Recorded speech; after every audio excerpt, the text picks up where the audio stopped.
Fala galera, mais uma vez eu, Alexandre Magalhães, na resenha com Magalhães, para falar dos times, do futebol brasileiro e dos campeonatos que estão em curso. Terminou a segunda rodada da Copa Sul-Americana. Sul-Americana na sua segunda rodada, times brasileiros indo muito bem. Não me lembro agora se na Sul-Americana tivemos algum time derrotado. Agora, sinceramente, não lembro. Tivemos decepções. Agora estou tentando lembrar aqui se tivemos... sim. Tivemos times derrotados, sim. Me lembro aqui de cara o Bragantino. O Bragantino perdeu, mas também o jogo do Bragantino era o mais difícil dos brasileiros. Na verdade, acho que era o jogo mais difícil para os brasileiros até em relação a Libertadores. Então, o Bragantino lembra aqui que acabou perdendo. Então, sobre essa segunda rodada, a gente vai dar um giro rápido, falando sobre os jogos, resultados, né? Falando sobre a classificação, né? E projetando aí o grupo para a última rodada. Então, eu peço a você, meu amigo torcedor brasileiro que acompanha o canal Resenha com Magalhães, eu peço que você curta, compartilhe, inscreva-se no canal, dê o seu like, ative a notificação, coloque seus comentários. Entre no nosso WhatsApp, que está aqui embaixo na descrição do canal. Você vai lá do seu nome, o time que você torce, que eu coloco você no grupo do seu time. Só para lembrar, para falar de futebol, não é para falar de política e nem de religião. E se você quiser ajudar o canal a crescer, você pode ajudar através do Pix, que é o nome do nosso WhatsApp. Você pode ajudar através do Superchat, quando estiver fazendo live. E você pode ajudar através do clube de membro do canal Resenha com Magalhães aqui embaixo de azul. E agora você pode ajudar através do Valeu, que é esse coração com cifrão que está do lado de compartilhar. E mais uma coisa, não deixe de se inscrever no canal. Porque mais da metade da galera que acompanha o canal não é inscrito. Então dá essa moral pro canal e inscreva-se no canal. E mais uma coisa, galera, caso tenha muito barulho nesse vídeo, é porque tá tendo uma obra atrás daqui da onde eu gravo, tá? Então toda hora tem uma batição de madeira, tem alguém furando, cortando alguma coisa. Me perdoe, não tem como eu evitar, a rapaziada tá trabalhando. E aí, cara, também não vou ser chato esse ponto de reclamar, até porque não tem por que eu reclamar. Os caras estão trabalhando, não estão fazendo de propósito, tá? Para me atrapalhar. Não é nada disso. Eles nem sabem que eu estou aqui gravando. Beleza? Mas se tiver o barulho, me perdoe. Eu não tenho como evitar. Então vamos lá falar aqui da Sul-Americana. Bom, Sul-Americana tivemos o Timão, o Coringão, metendo 4-0 no Nacional do Paraguai. Grande resultado e grande jogo. Foi aquele tipo de jogo que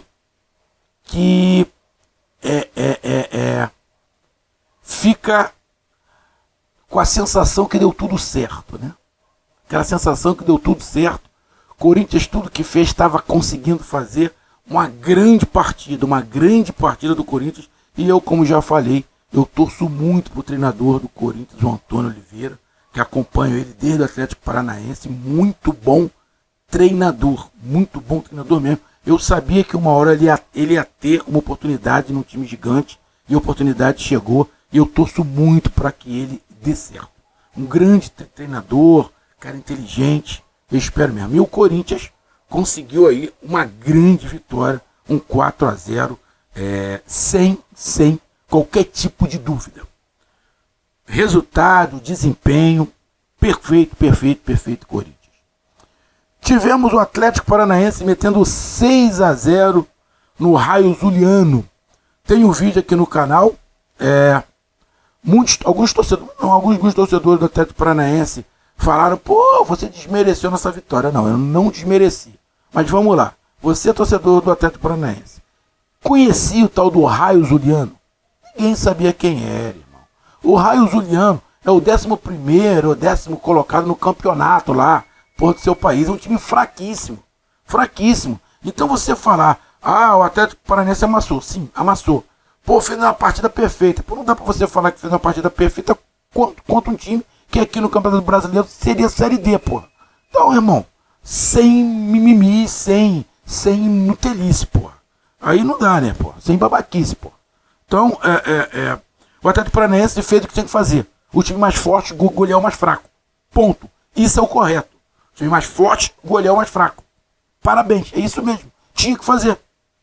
Eu não vou falar aqui, fez mais do que sua obrigação. Odeio essa palavra. Fez mais do que obrigação. Isso eu nunca falo. Independente, eu vou falar. Parabéns. Esse negócio, mais do que obrigação, não gosto disso. É parabéns, irmão. Venceu, é parabéns. Então, parabéns ao Furacão. Mas, tem como você tirar como base? Não, porque o time é muito fraco. Muito fraco. Então, cara, parabéns ao Furacão. Fez o que tinha que fazer, goleou. Faz uma margem de saldo de gols muito boa, levando em consideração que a Sul-Americana, lembrando, né, só se classifica o primeiro para a próxima fase, direto, e o segundo vai disputar um playoff contra o terceiro colocado da Libertadores. Que eu vou repetir, eu sou contra esse playoff com o time da Libertadores. Sou contra. Ou se classificava só um, ou se classificava dois. Essa é a minha opinião. Direto. Então, grande resultado do Furacão. Tivemos o Fortaleza goleando também o Nacional Potosí. É a mesma coisa do Atlético Paranaense. O time mais forte tem que golear o mais fraco. O Nacional Potosí, pelo menos a gente conhece. O time que o Atlético Paranaense jogou, ninguém conhece.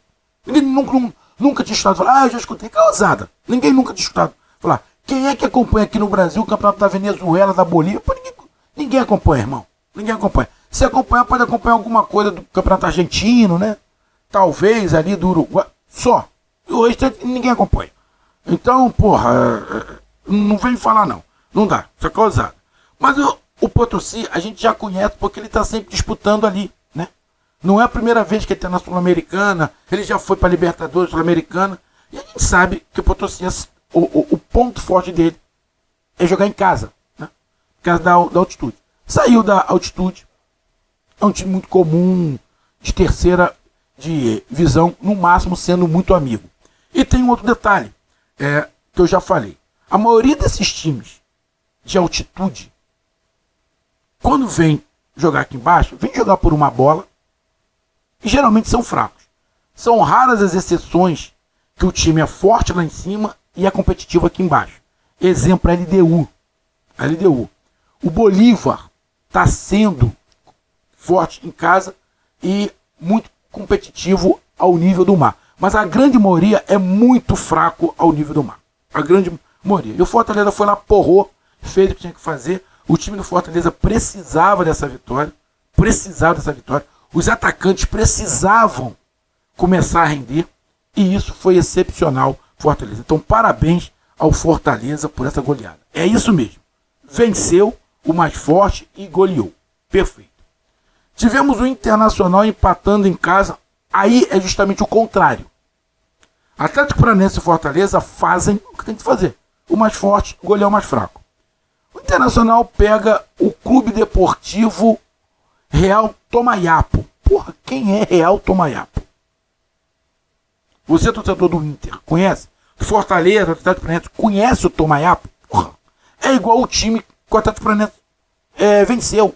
Porra, quem é aquele time? Ninguém sabe quem é, irmão. Esse Tomaiapo, se eu não estiver enganado, Tomaiapo tem 4 anos. É um time novo, 4 ou 5 anos, se eu não estiver enganado. E o Internacional foi um jogo de ataque contra a defesa. O time deu um chute só contra o Internacional, mas o Internacional foi incapaz de fazer um golzinho sequer. Criou boas oportunidades. O goleiro do Tomaiapo é da minha altura, tem 1,76 m. Porra, ninguém fez jogadas aéreas, porque ele ia ter dificuldade de alcançar na altura. Chute de fora da área, só estavam dando com força, não era com força, era com jeito, era colocado. Ou seja, o Internacional teve tudo na mão para golear também, igual o Atlético Paranaense e o Fortaleza fizeram, e não goleou. Muito pelo contrário, empatou. Então o Internacional nesse momento até agora, a grande decepção, irmão. É a grande decepção. Empatou com um time que a gente nem sabe quem é. E exclusivamente por culpa do Internacional, porque o time só ficou se defendendo. Atacou muito pouco, deu um chute. Então, irmão, Internacional decepcionante. Sul do país está complicado, né? Porque o Grêmio perdeu em casa para um tal de Achupato, também time fraco, né? Então, os times do sul do país, complicado. Tivemos o Bragantino jogando contra o Racing. O Bragantino perdeu de 3-0 para o Racing da Argentina, porque tem um outro Racing, que eu acho que é do Uruguai, se não estiver enganado. Mas esse é o da Argentina, é o poderoso Racing, e o Bragantino perdeu para o Racing de 3-0. Decepcionante? Não é decepcionante, porque o Bragantino pegou o time mais forte. Pegou o time mais forte. Era a situação mais complicada, era a do Bragantino. E acabou o Bragantino perdendo pro Racing. Poderia ter sido de menos, 1-0, 2-1, 2-0. Sim, a gente não esperava um 3-0, mas eu não coloco como decepcionante. Também não coloco como anormal a derrota.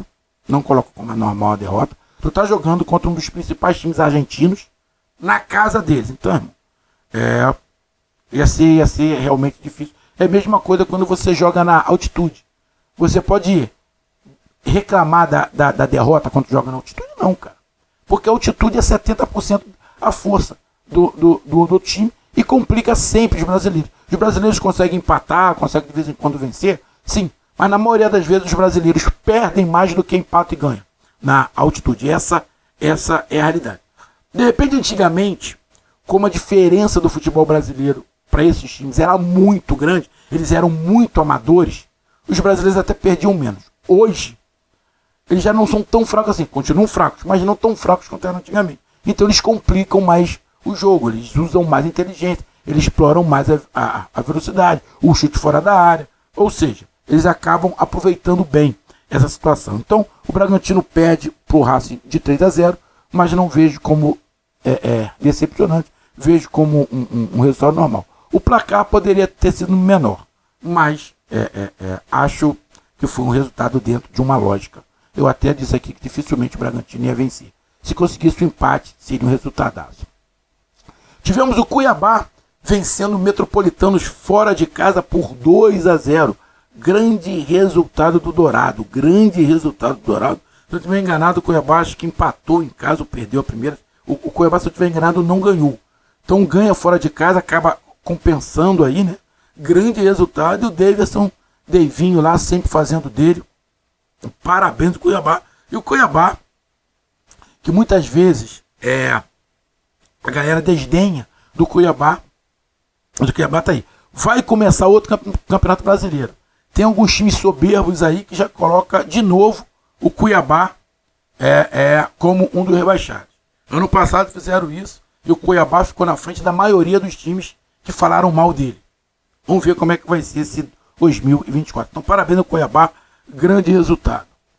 Tivemos o Cruzeiro, que estava ganhando de 3-0 e tomou o empate do Alianza Petroleira. Cara, o Alianza Petroleira, deixa eu pegar aqui. O Alianza Petroleira é da Colômbia. O Alianza Petroleira, deixa eu ver onde é que ele está. O Alianza Petroleira é o 19º colocado no campeonato colombiano. É o penúltimo. Nos últimos 5 jogos não ganhou nenhum. Perdeu 3, empatou 2. Tem um saldo de -7, irmão. Cara, impressionante. Impressionante. Ou melhor, decepcionante o resultado do Cruzeiro. Decepcionante. Decepcionante. Cara, eu pensei que o do Inter era o mais decepcionante. Não. O do Cruzeiro é o mais decepcionante. Porque o Cruzeiro meteu 3-0 e tomou um empate. Então, o Inter perdeu o trono. O trono de decepção vergonhoso que seria o do Inter. O Inter passa o bastão pro Cruzeiro. Vergonhoso, decepcionante. Não tem outra palavra a falar para esse 3-3. Você ganhar de um time que é quase o último colocado do Campeonato Colombiano, você meter 3-0, porque tomar um empate em casa, não tem outra palavra. Frustrante, decepcionante, vergonhoso. Vergonhoso. Então, olhando aqui os resultados, de cara a gente já fala. A vergonha, a decepção é o Cruzeiro. E um pouquinho mais abaixo também, vergonhoso, decepcionante, é o Internacional. Então a dupla Inter e Cruzeiro dão as mãos na frustração, na decepção dessa segunda rodada. Mas o título de decepção vai para o Cruzeiro.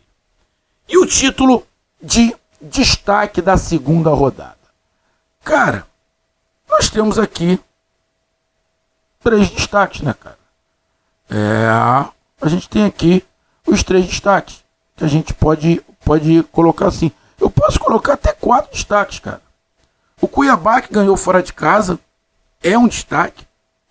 E as goleadas, né? Corinthians, Fortaleza e Atlético Paranaense, que golearam. São times mais fracos que eles jogaram, sim. Mas golearam, fizeram a sua parte. Então, cara, acho, para ser justo, os destaques foram as vitórias, né? A goleada do Atlético Paranaense é um destaque, a goleada do Fortaleza é um destaque, a goleada do Corinthians é um destaque, a vitória fora de casa do Cuiabá é um destaque. Então, cara, para mim esses 4 resultados são destaques. Cada um dentro das suas características, mas esses 4 resultados são destaques. O único que não é destaque e também não é decepção é o Bragantino, que pegou o time mais forte de todos. Então o Bragantino não entra nisso, nem destaque, é óbvio, e nem de decepção.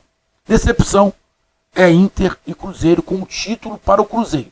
E destaque, Cuiabá, Fortaleza, Atlético Paranaense e Coringão. E vamos aqui para a classificação. Bom, no grupo A não tem brasileiro.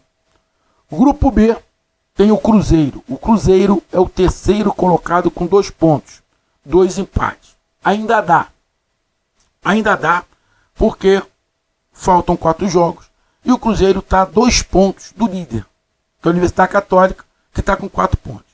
Então, apesar de ter tomado empate, se não toma empate, estaria com 4 pontos também, ali é por saldo de gols, provavelmente seria o líder, o Cruzeiro, ainda dá pro Cruzeiro. O Cruzeiro depende apenas dele, tá? Apesar do empate, o Cruzeiro depende apenas dele. No grupo C, temos o Internacional, que também, se ganha, provavelmente seria o líder ou estaria ali junto com o Delfim, dividindo a liderança. Mas o Internacional é o terceiro colocado. Apesar da vergonha que fez a sua torcida, o Internacional depende apenas dele. Mas, olha, esse grupo C é interessante. O grupo C só tem uma vitória. Só o Delfim ganhou uma partida. Primeira rodada, segunda rodada. Só tivemos uma vitória no grupo C, que é do Delfim na primeira rodada. No grupo B, só 2 vitórias. Rapaz, interessante. Grupo D é o grupo do Fortaleza 100%. Primeiro colocado, 6 pontos, 2 vitórias, 7 gols feitos e nenhum gol sofrido. Espetacular, principalmente porque no grupo D tem o Boca Juniors. Então, espetacular o Fortaleza, líder do seu grupo. E o próximo jogo é contra o Boca Juniors, que a gente vai falar. Grupo E é o grupo do 100% também do Furacão. Furacão 100% ali, brigando com o Fortaleza pela liderança. Nesse momento, a liderança entre os brasileiros é do Atlético Paranaense. O Atlético Paranaense tem um saldo 9 e o Fortaleza um saldo 7. O Atlético Paranaense tem 2 vitórias, fez 10 gols, tomou 1, tem um saldo de 9. O saldo do Fortaleza é de 7. Mais 2 campanhas espetaculares de Fortaleza e Atlético Paranaense, 100% dos dois brigando pela melhor campanha. No grupo F temos o Corinthians, que com a vitória e a goleada assume a liderança, mas é um grupo que está embolado. O Corinthians tem 4 pontos, o Racing, não o da Argentina, também tem 4 pontos, e o Argentino Júnior tem 3. O Nacional do Paraguai, que é o saco de pancada. Então essa vitória do Corinthians, muito importante num grupo bem equilibrado, que é esse grupo do Corinthians. Então, timão aí, bem na fita também. No grupo G, o líder é o Cuiabá, o Dourado, que ganhou fora de casa, tinha empatado a primeira, como eu imaginava. E o Cuiabá, com essa vitória de 2-0, fica na primeira colocação com 4 pontos. Segundo colocado é o Lanús, também com 4. E o Deportivo Garcilasso, deve ser esse, com 3 pontos. Na última colocação, Metropolitanos. O Cuiabá é o primeiro colocado, que tem um saldo 2. E o Lanús tem um saldo 1. Um grupo também bem equilibrado, onde Cuiabá mostra que vai brigar até o final. Ou pela primeira ou pela segunda colocação, mas o Cuiabá é competitivo e vai brigar. Então, parabéns ao Cuiabá. O grupo H e o último grupo é o grupo do Bragantino. O grupo onde tem o Racing, né? Que tem 6 pontos. Tá ali com 6 pontos, 2 vitórias, nenhuma derrota. Não tomou gol ainda e tem um saldo 5. Bom, os 2 brasileiros estão na frente do Racing. Então, por enquanto, olhando aqui, tem o Atlético Paranaense na primeira colocação no geral, o Fortaleza na segunda colocação no geral, e o terceiro é o Racing, se eu não estiver enganado. O Bragantino está na terceira colocação com 3 pontos. Ainda depende só dele. Acho que ali para a segunda colocação, ali para aquele playoff, eu acho que dá pro Bragantino. Então, todos os brasileiros ainda, uns muito bem e outros não tão bem assim, mas ainda com chance. Então, cara, na classificação geral, o Atlético Paranaense é o primeiro colocado, o Fortaleza é o segundo colocado e o Racing é o terceiro colocado. Apenas esses 3 times são 100%. Apenas esses 3 times são 100%. E desses 3 times, 2 não tomaram gol. O Fortaleza e o Racing. Então, apesar da derrota do Bragantino, os brasileiros estão bem ou muito bem na Sul-Americana. Então, a gente pode ter sim todos os brasileiros avançando para as fases de oitavas de final da Sul-Americana. Então, cara, os brasileiros estão caminhando bem. Estão caminhando bem, apesar da derrota do Bragantino. Eu ainda acredito no Bragantino. Então tá aí o meu resumo. Um grande abraço, até mais, valeu, tamo junto, fui!